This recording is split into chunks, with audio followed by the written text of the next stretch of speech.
Martyrs Square, Tripoli, the end of a long journey. Libya's unlikely revolutionaries have driven Gaddafi from their capital city. It's completely surreal and yet normal at the same time. We've got Tripoli, and it's incredible. End of Gaddafi regime. It's the end. But it's come at a cost. This is what he's firing at people. If you don't like it, lump it. It would bring together Libyans from all walks of life. We have to fight. We have to take our country back. This is the story of a successful businessman who left the safety of London to go home. That's, it's amazing, isn't it? It's incredible, huh? His son, who had never before seen war. And a property developer who became a revolutionary. The game is getting over. It is finishing.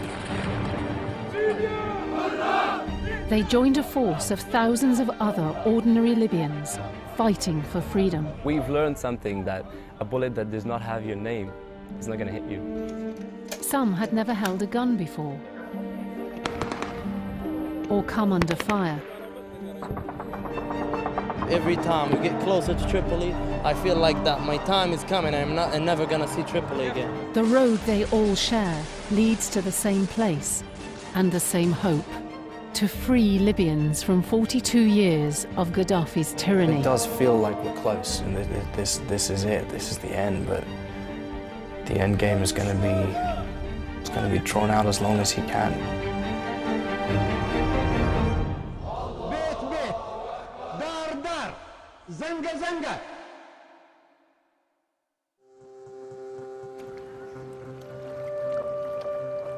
It's springtime in London. For weeks, the news has been dominated by the political awakenings in Tunisia, Egypt, and then Libya. For 30-year-old Libyan exile Ibrahim Al-Mayet, like millions of others this year, springtime has been given a new meaning and a new challenge: to return home. Well, see, for me, growing up in the UK, I was always aware of my identity as a Libyan and an Englishman. But I didn't live there, so I didn't feel the reality of growing up in Libya in the really difficult times. And while I was enjoying a good life, my family in Libya had to queue for clothes, they had rations for food, they had absolutely no luxuries. They were really trapped, they were under siege in the country. All right, guys, just to recap where we are with the plan to get started. We're going to make a trip to the Western Mountains. Since the revolution began in February, Ibrahim and hundreds of other Libyans living in England have been working together to send aid to those affected by the fighting. Training for self-defense, First aid for nurses. But now he feels the time has come to go home. So let's look at what supplies we can get and also what funds would be available to get those supplies. Ibrahim and his family have decided to send a convoy of vehicles to supply and equip a group of rebels in the western mountains of Libya. You do have to realize that this is an extremely dangerous trip still. This has to be planned as well as possible. Medicine is from there. Ahmed, in order to make the list as accurate as possible. They're also sending 2 ambulances, as there's an acute shortage inside Libya. So Ibrahim's come to Wigan in northwest England to check out what's available second-hand. Right. We're trying as much as possible to do whatever it is we can and contribute in our small way to the Libyan revolution. All the beacons, and then you've got the siren. Because once you hit that... Okay, once I hit that, everything's going to go? Yep. Okay.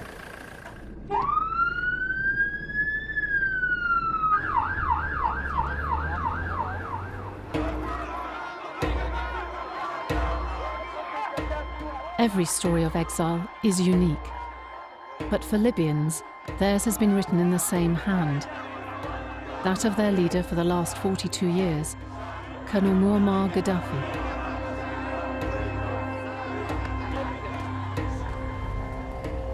Ibrahim's father, Abduladim Al-Mayat, is a successful businessman who fled to London from Gaddafi 30 years ago.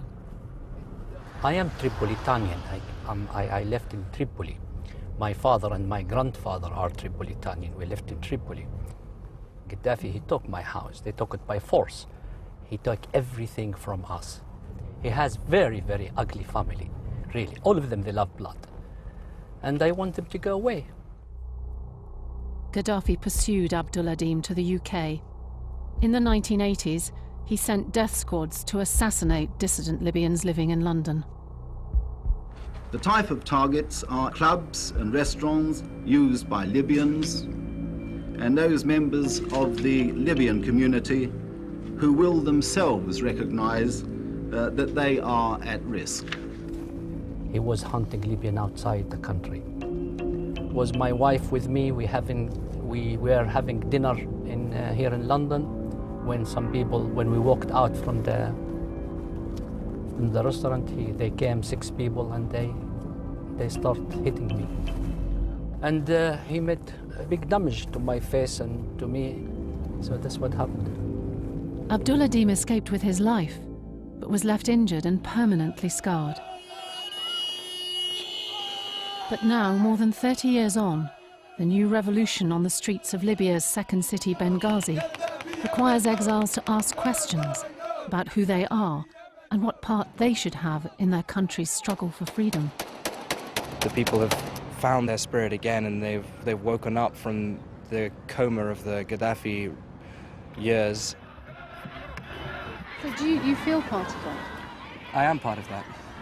Would you describe yourself as a revolutionary? A revolutionary? I'm a Libyan. I suppose, every Libyan who is struggling for freedom and fighting for this cause is a part of the revolution, and yeah, we're all revolutionaries. And in this revolution, age is no barrier. Truly, it's not a joke. I would be very happy if I die there, fighting for my country.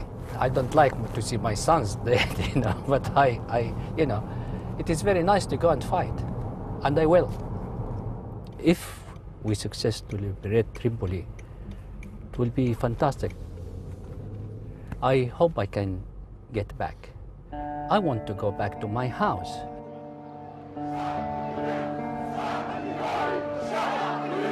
Three months since the spark of revolution was lit in Benghazi, it's so far failed to fully ignite in Libya's capital, Tripoli.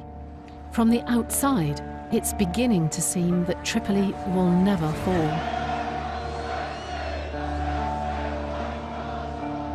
In Green Square, crowds are still turning out to support Gaddafi. I am among the public. We will continue to fight. We will defeat them. We will die here on the dear soil of Libya. But what Gaddafi's propaganda machine hasn't shown are the attempts at rebellion in the capital that his forces have brutally suppressed for months.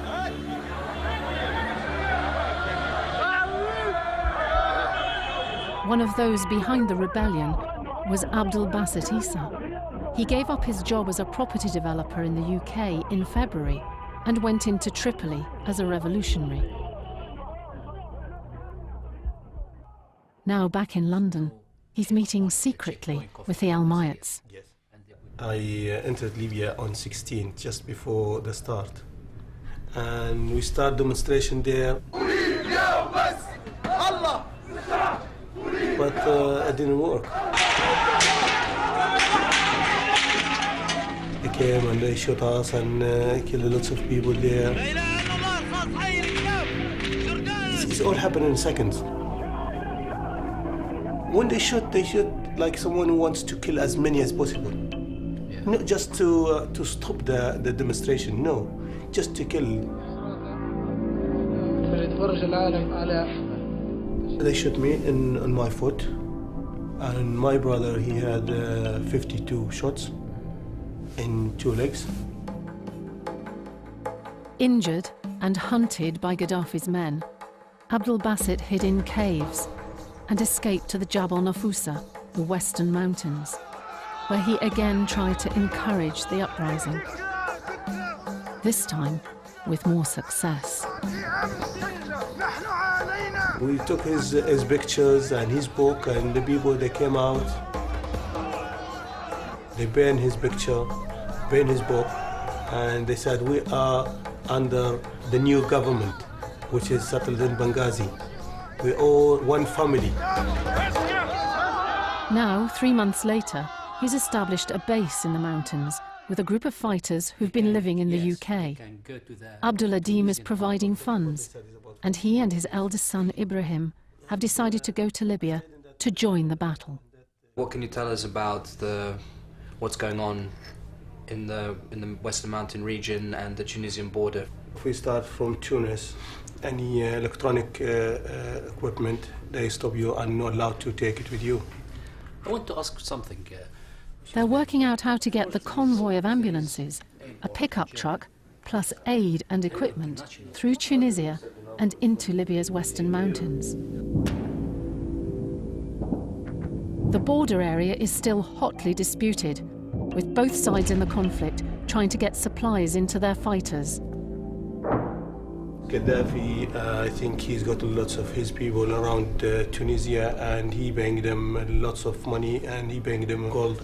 There is a way we can do these kind of things. There is a way, of course. That's why, Abdul Basat, I suggest to you, it is better go first to Tunis to smooth the way to the vehicles to go through.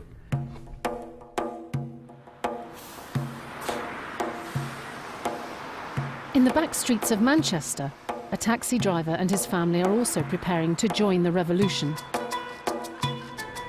In Libya, Hissam Sultan was a highly qualified engineer, but 20 years ago, he and his family fled Gaddafi. Just run away, you know. Leave everything in home. Just everything. So now this the camp, the people, you know, this very, very desperate. Everything, you know, they needed. His wife Aziza and his eldest daughter Amina, who's a university student, have volunteered to drive one of the ambulances and deliver the aid they've collected to refugee camps in Tunisia. Everyone's just trying to help out in different countries, whatever they can. Well, that's the least we can do, so, you know, trying to show our support and everything like that. They're travelling to London to meet up with Ibrahim and the other members of the convoy.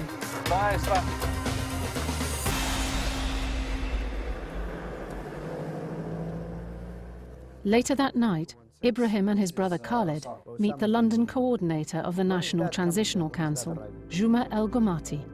We are so embroiled now in the fight we have. He's been helping them plan the convoy's safe passage through the disputed border areas. The way we look at it is that if people inside Libya are paying with blood, then the least the Libyans outside Libya could do is pay by their money and their sweat and their energy and their time. And I think that has been in abundance. In Libya, the war is now 4 months old. In that time, the opposition forces have made major gains. The siege of Misrata, which lasted 50 days, has been won, though at great cost. But to take the capital, the revolutionary forces must cut it off from the south, the Western Mountains, the Jabal Nafusa.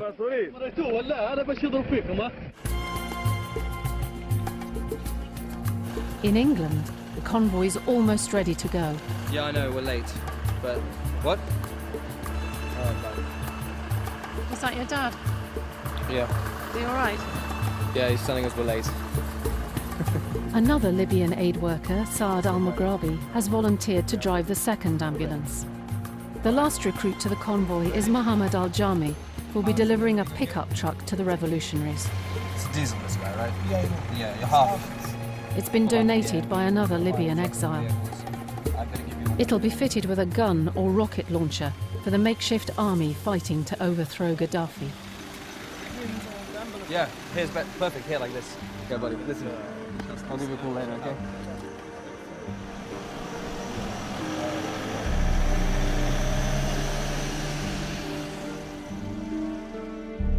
The convoy will drive 1,200 kilometers across Europe to the Italian port of Genoa.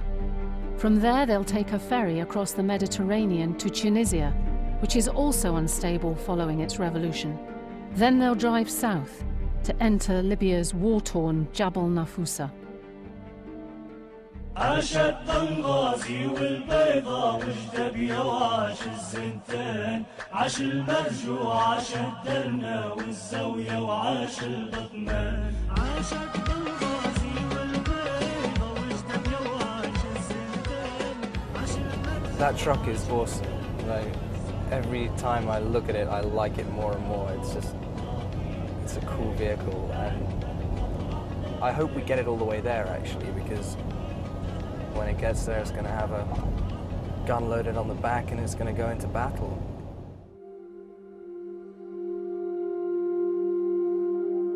Gaddafi and his regime systematically oppressed the Libyan people and suppressed their hope and their ambitions, kept them down. A lot of people, they have been killed, children, ladies, old man. I couldn't say he killed their spirit, because we can see now, after the people have risen up and woken up, that the spirit was there all the time. They are alive and they are awake and they are fighting for their rights. But he's held it down for 42 years, had absolutely no hope. Yeah. Here, okay. Where is the side of Mecca? This way. Okay. Allahu Akbar. It's definitely an emotional journey for us. In the future, when our country is free, and it will be soon, we can go back to our houses, we can go home.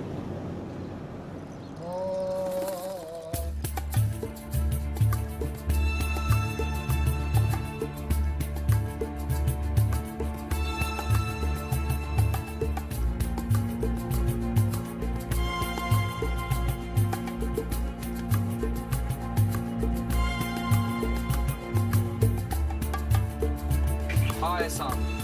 Ibrahim is still trying to keep in touch with friends in Tripoli, but they have to be careful what they say on the phone. So far, phones are all being monitored. Things are the same in Tripoli today as they have been for the last few weeks. Nothing's happened. They're fed up, right? They're bubbling under the surface, they're boiling, they really want to do something, but there's nothing they can do yet. Hi guys, welcome to Italy.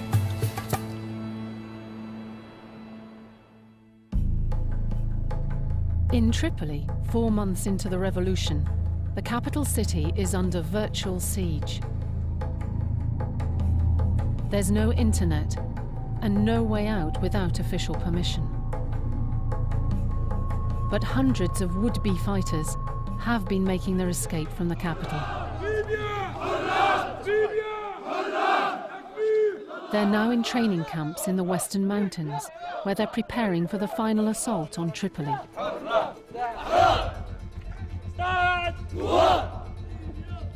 In this camp near the town of Jadou, 200 men who've given up their normal lives to join up are at the end of a 2-week training course. After this, they'll go to the front to face the might of Gaddafi's professional army.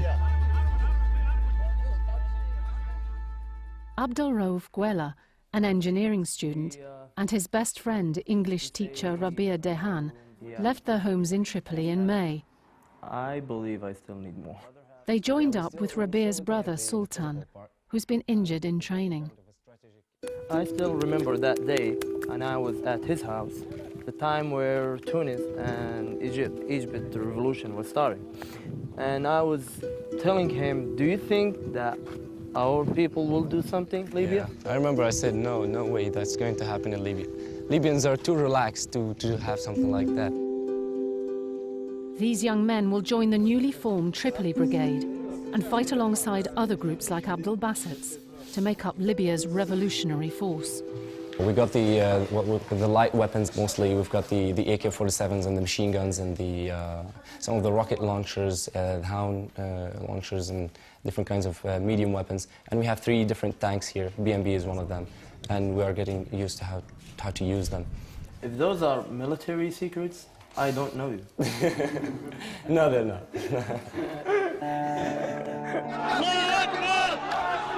We know that our case is true. We've seen the firing, we've seen the blood in Tripoli. We were there in the Green Square on the 20th of February. We've seen how they've treated these protests. Everyone is so pumped up, they want to go to the front line. We want to go now. We've got enough training, we need to go to the front line.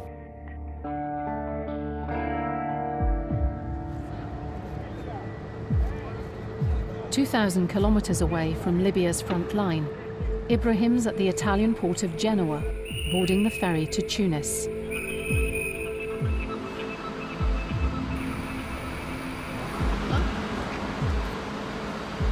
Okay, that's it. We're done. On board, other Libyan exiles are also on their way home. He's working with the community from Sweden, Libya, and they've sent ambulances and they've filled them with tools for the hospitals and a lot of other equipment which they want to send. وفي من الدنمارك مجموعة كلها في قافلة جاية من النرويج بعد بكرة في الباخرة اللي طالعة بعد بكرة. It's just wonderful. Every step of the way, we're meeting people who are on that journey as well. You know, they could so easily turn their head, look the other way and say, oh, it's not my problem. But so many people are turning around and saying, it is my problem, and they are my people, and they're paying a huge price for freedom. I've got to contribute. وإن شاء الله يعني في المستقبل إن شاء الله نفتكوا من معمر القذافي هذا. إن شاء الله. يعني تهدى الأمور شوية يعني. تهدى الأمور. بالضبط. أنت عارف العالم كله حاليا مع الشعب الليبي.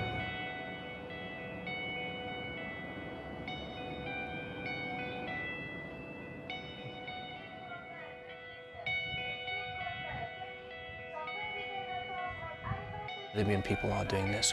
It is a Libyan revolution, and we will be the ones who achieve freedom. The Libyan people will achieve freedom for themselves. We've got the people. We just need the supplies, we need the ammunition, we need the organisation, making sure that the guys who are putting their lives on the line have what they need to get the job done. We will do it, we will beat him.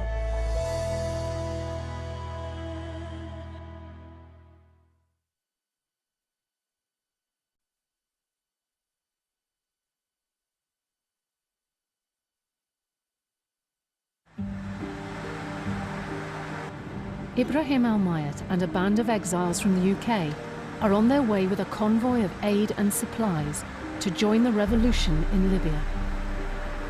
They're headed first for Tunis, where they'll meet up with Ibrahim's father, Abduladim Al-Mayat. Abduladim has flown in from Cairo ahead of the convoy. He's been making sure everything's in place for their mission to the Western Mountains. At his seaside hotel near Tunis, known locally as the Revolutionaries Resort, he's met up with some old friends. One is a sports commentator and the other a coach with the Libyan national football team. They reveal to Abduladim that the team is about to defect to the revolutionaries' side. بهذه الطريقة يعني أفضل من يحملوا بندقية. He said that is the way we are showing our fight, you know, instead of cutting the gun, but we are showing in the other field, which is the football field.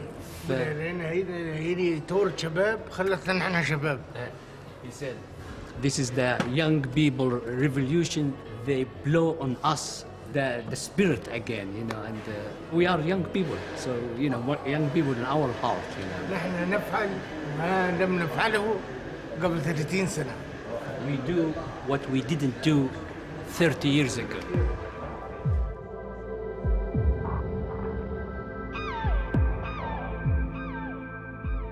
Back on the ferry, Ibrahim is about to arrive in Tunis. We're pretty close to shore right now, but I'm fairly sure we're probably at least 4 hours away from clearing the port and getting to our hotel. I'm excited. It feels good to be arriving here. And yeah, I'm ready to go. As they leave the ship, there's a warning from another convoy driver. Beware. We will. In the day, it's normal. All right. But in the night, it's shit. There's a lot of shit in the night. So what happens? What's going on at night? Because Ben Ali will pay 35,000 an hour. You hear that, guys? 35,000 prisoners released from prison, haven't been rounded up, and they're roaming the streets by night. Apparently things are pretty heavy at night. So the sound advice from a friendly Tunisian guy, don't travel by night. It's not escaped prisoners, but the Tunisian authorities who are the immediate threat to the convoy.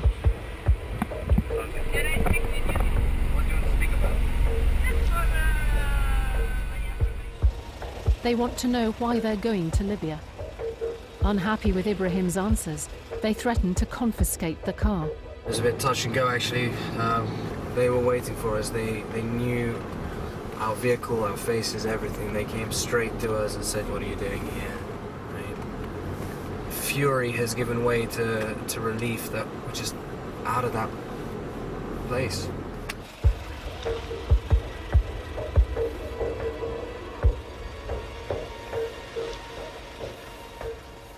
Ibrahim's father, Abduladim, is waiting at the hotel.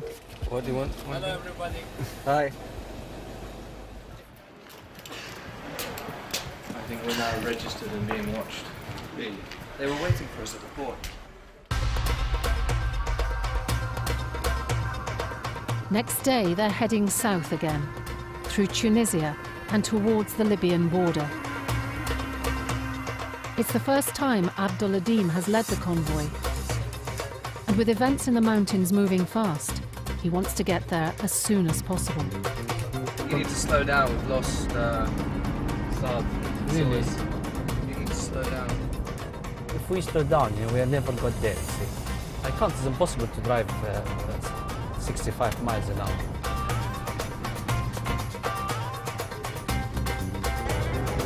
If the road is safe, inshallah, we'll drop you and your mom in the refugee camp.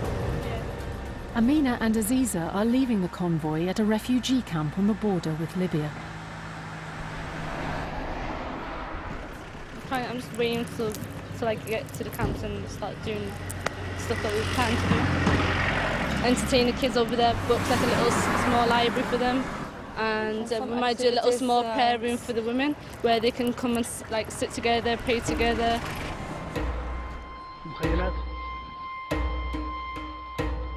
There are an estimated 20,000 refugees in camps here. Most of them have fled from the towns of the Jabal Nafusa, which has been the scene of heavy fighting in recent weeks. All the medical stuff, leave it there. All of the donations which were sent from Manchester, which were destined for the women and children in the camps, are being unloaded here for distribution. And the medical stuff we're keeping on board and taking it into the people who need it inside Libya. Those? No, there's no more. That's it. The rest is medical. Leave it here, okay? That's it, we're done.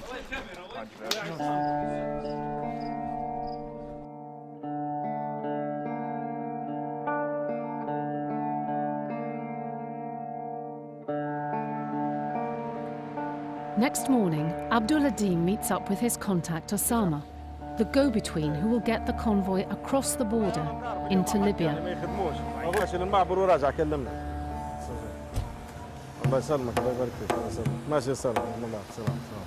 People like Osama are as important as the fighters inside there, even more, because they communicate between the outside and the inside, taking things, bringing things, organize things. The border crossing they're heading for at Dahiba has been in opposition hands for just 2 weeks. As the only entry point into the west of Libya not held by Gaddafi's forces, securing it has been a crucial turning point in the revolution. It's late when the convoy finally arrives on newly liberated Libyan soil. Abdul Basit and his men are waiting. It's the first time he's seen Abdul Adim and Ibrahim since they met in London 4 months ago, and the first time the exiles have been in free Libya. Great to see you.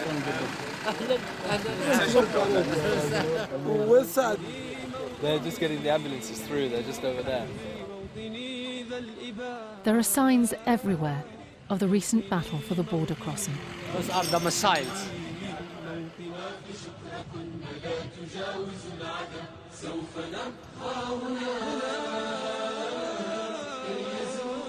We're at the border in free Libya. The border is with the opposition. Our flags flying everywhere. It's an absolutely wonderful scene. It's a bit chaotic. Our second ambulance just got picked up and 2 guys are driving her to Zintan this evening and then onwards to Sabrata, which is her final destination. Which is in Gaddafi hands. It's in Gaddafi hands, but they can get there.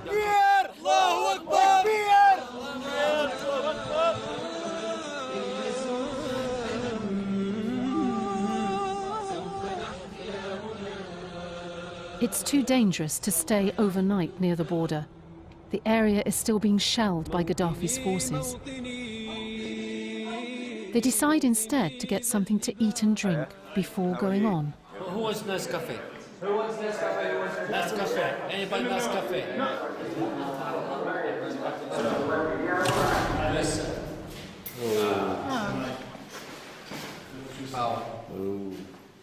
The revolutionaries have only just restored the electricity supply to the area, and it's still not reliable. Usama, identify yourself or we'll shoot.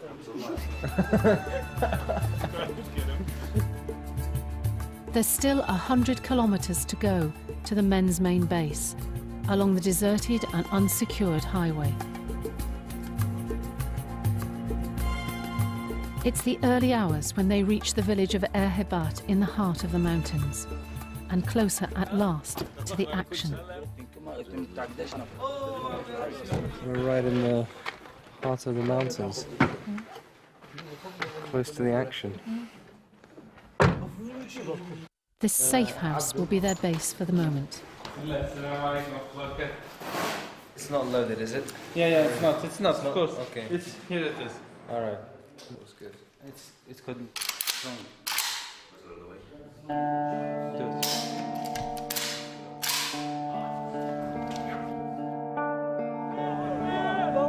The opposition forces now massing in the mountains have taken town after town, pushing further and further towards Tripoli, which is just 80 kilometers from the front line at Kikla. Tripoli is the target. That's what everybody's talking about, because Libya is not free until Tripoli is free. And liberating Tripoli is a different prospect from many of the other towns, including Benghazi, which was liberated very early on, because Tripoli is Gaddafi's stronghold. He is based in Tripoli, he has his security in Tripoli, and it's very, very dangerous to stand up against that. And when the people from the Western Mountain region start progressing towards Tripoli, that'll be the turning point. It'll happen, and that will be the end of this revolution, and we will be free. But to topple Gaddafi's regime, this makeshift army needs weapons. From the outset, they've been desperately short of arms and ammunition. Now, for the first time, Abdul Basit's men have enough rifles to go round. We call that chocolate, you know. Their code word for guns is chocolate. Chocolate, they want to eat this chocolate.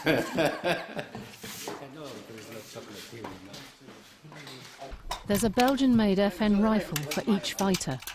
Until now, they shared one old AK-47 between them. This is my one. So you've got the old one? It's very old. There's some more chocolate coming in? Inshallah, we hope so. لا كلهم عندك صايرات. لا لا هذه 10 hours after arriving in Libya, the convoy is on the move again, to a new base 80 kilometers away on the front line at Kikla. I lived in Croydon nearly 15 years now. I enjoy the property business. Enjoying life with my children and family there. Children goes to school. I do my work. But Libya bigger than anything else. Anything in my life. Bigger than even my son, my daughter, my wife, my mother, my father. That's my feeling.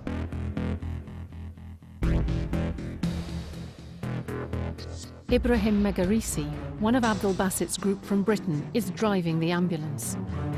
I'm Libyan, but my mother's Scottish and I was born and more or less raised in Scotland. I go back and forth to Libya. I have done since I was born. This time I arrived about 3 weeks ago in the Western Mountain. Well, I've been right up to the front line, but I've not been in the fighting, in the battlefield. Like, there's a front line. There's about 6 kilometres between you and where the Gaddafi forces bases are. But there's not always fighting going on between them. Assalamu alaikum wa rahmatullah. Now that the border with Tunisia is more secure, the revolutionaries have been able to get deliveries of fuel into the mountains for the first time. This is our fuel, 10,000 diesel, 10,000 petrol. The fuel is free to any of the fighters. He's in fuel control and he's helping us from the first day we are here. He's not getting any wages or anything. He works first thing in the morning, open the station, the petrol station, and fill the fuel to anybody comes here asking for the fuel. And alhamdulillah, he's doing all his best to keep everybody happy. Better supplies mean that the opposition can take the battle to Gaddafi's forces.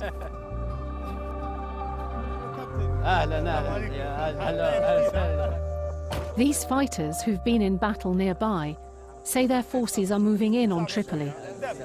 35 kilometers from Sabrata. Zawiya. 50 kilometers to Tripoli. From Al-Azziya to Tripoli. Yes, so that's good news, you know. بطل والله وقسم بالله كان مش هنا واخذ التيم هذا والله نضل معاكم الله. غادي سلاح كل شيء موجود. يا عيني عليك خلاص اتفقنا. They say anti-aircraft rounds are being used against anyone who doesn't support Gaddafi. This kills a human being.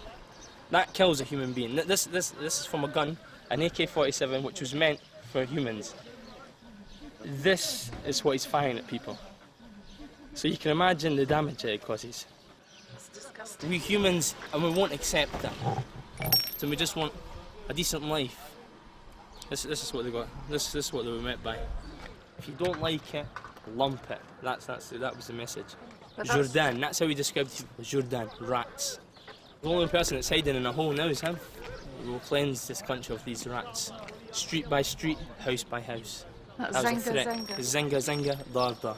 يا شبر شبر بيت بيت دار دار زنقة فرد حتى تطهر البلد من الدلسي والرجاس. Zenga immediately became one of the catchphrases of the revolution, immortalized in song and now played everywhere in the new Free Libya.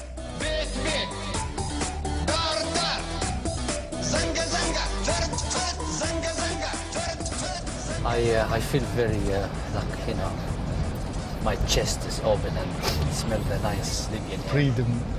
Libyan freedom now, yes. Alhamdulillah. Let's hope now we're going to the front line.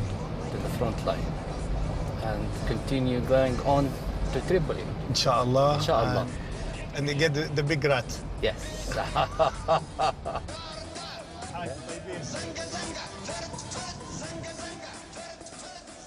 But the campaign to retake Tripoli will be counted in weeks, not days. 4 months into the conflict, NATO is stepping up its attacks on Gaddafi targets in the Jabal Nafusa. Operations are being coordinated from a command and control centre run by the revolutionaries in the heart of the mountains. Most here are former officers from the Libyan Air Force. Today they're guiding NATO in an attack on one of Gaddafi's huge arms dumps near Zintan. Abdul Adim and the rest of the men get on the road to the target. One of 5 vast concrete bunkers has been hit by NATO.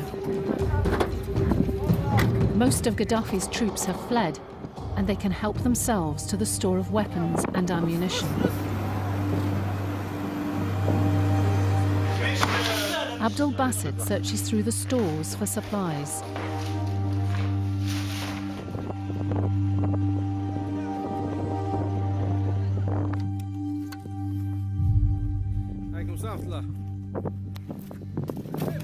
تحية إلى نجاة مسكينة فوزية خير. Back in Hebat, the other fighters are showing off their spoils. Speak about weapons. As you can see, all these weapons, they have taken them just today. Now. They've just come back? Yes, they have just come back. We fight, there is around 200, 300 army forces for Gaddafi, and we kill and they start fight us, and our the army forces for Gaddafi go out. So they run away? Yes, run away. All the weapons, this one, we get it from Gaddafi. Okay, you can see all the weapons. You can see all. You can use. Gaddafi used this one for Libyan people. Gaddafi use this material to kill our people. Yes, in Libya. This man has lost his mind. Al-Gaddafi will be coming for you, Al-Gaddafi. Capturing the arms dump will stop Gaddafi's forces using this ammunition against the opposition. But these spoils of war are of little value to the revolutionaries, as they lack the correct hardware to use them. The men have shown that armed only with Kalashnikovs, but with NATO's help, they can overpower the superior weaponry of their enemy.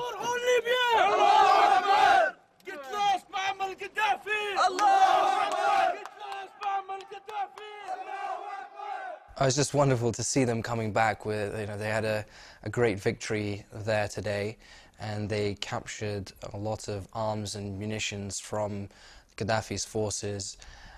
Just the atmosphere amongst the guys, they really are triumphant. They know that they're making incredible gains, and these are just ordinary people. These are not soldiers. There's not a single military man amongst them. They're just ordinary people doing extraordinary things in incredibly difficult circumstances. I am engineer. I am construction engineer. In this war, you will find the doctors and engineering and teachers and electric man. You will find every people in this war. Muammar al-Gaddafi, he want to kill all the people in this country. You understand me? He want to kill all people in this country. This man lose his mind, so he should get lost now. It's just absolutely amazing. They're risking their lives. They're away from their normal jobs, and these, as I said, they're not soldiers. They're doing it. They're really doing it. What's his name? عبد الرؤوف غني انا غنى اغنيه في القدافي طص في القدافي يا طص في القدافي يا الحبات ما عادش تخاف بالقوه بالقوه بالقوه بالقوه طز في القدافي طص في القدافي يا الحبات ما عادش تخاف. Here, as in many towns in the Jabal Nafusa, the population is mixed between Arabs and Berbers or Maziris, whose language and flag were outlawed by Gaddafi. You can't do anything here. 6 months ago, singing the Maziri national anthem would have carried the death penalty. For showing that flag, you could be killed. And this is what the young generation of Libya are now fighting, taking up arms to fight for the freedoms that we take for granted.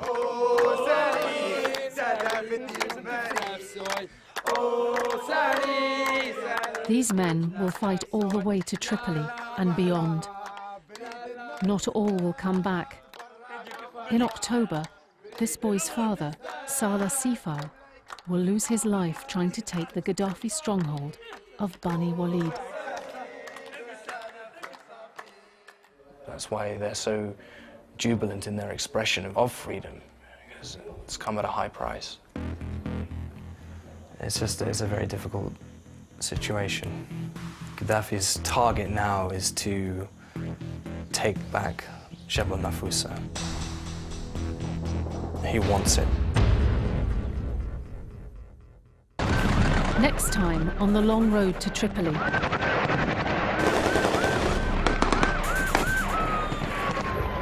They were ambushed. They were under fire from two directions. The snipers firing and bullets whistling over their heads. The revolution arrives in the capital. Our liberation flag is down there now. What used to be Green Square, it's Martyrs Square now. It was incredible. I'm really happy I'm really happy I'm alive. The man who will become Prime Minister celebrates. It is a dream coming true. I never thought that it could happen in this manner. Look what happened to the house. Look, my goodness. And the exiles go home to an uncertain future. They took everything. I have a lot of memories here, and yeah, it's horrible to see it like this. Where Gaddafi is still at large.